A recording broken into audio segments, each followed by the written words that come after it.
Здравствуйте, ребята! Наш урок посвящается великому писателю Чингизу Айтматову. Чингиз Айтматов родился в 1928 году в небольшом киргизском селе Шекер. Чингиз не закончил школу, а после 8 класса пошел в зоологическое училище, а после его окончания в сельскохозяйственный институт.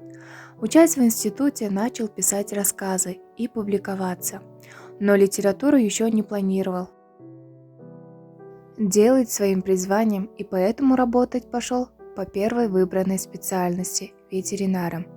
Поработал несколько лет и уехал в Москву поступать на литературные курсы. Известность ему принесла повесть «Джамиля», вышедшая сначала на киргизском, а потом на русском языке.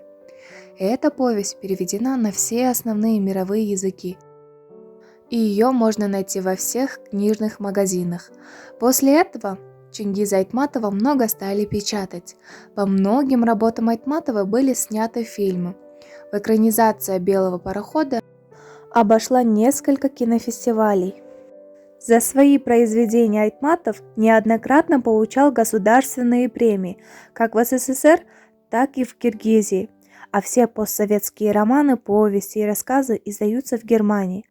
Айтматовым был основан фонд «Диалог без границ». Много внимания писатель уделял программам, направленным на поддержку русского языка в странах бывшего СССР. Писатель играл видную роль и в политике. Был и депутатом, и послом.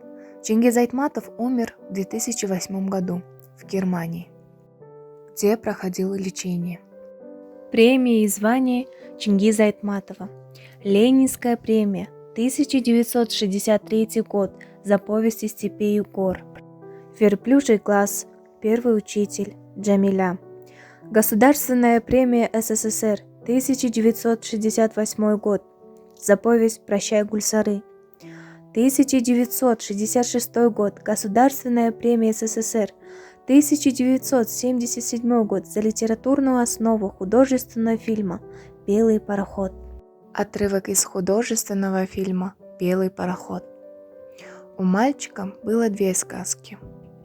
Одна своя, где он был один. Он не знал ни отца, ни матери. Они оставили его на воспитание деду. Отец мальчика был матросом на Иссык-Куле, а мать после развода уехала в далекий город. Один, без друзей, мальчишка жил в кругу тех нехитрых вещей, которые его обступали. Другая та, которую рассказывал дед. Она о матери оленихе, покровительнице рода. Но моралы, которых киргизы история считали священными животными, становятся объектом браконьерского промысла. Мальчик вздрагивал, всякий раз невольно пятился, но не мог заставить себя уйти отсюда. Здравствуй, белый пароход, это я.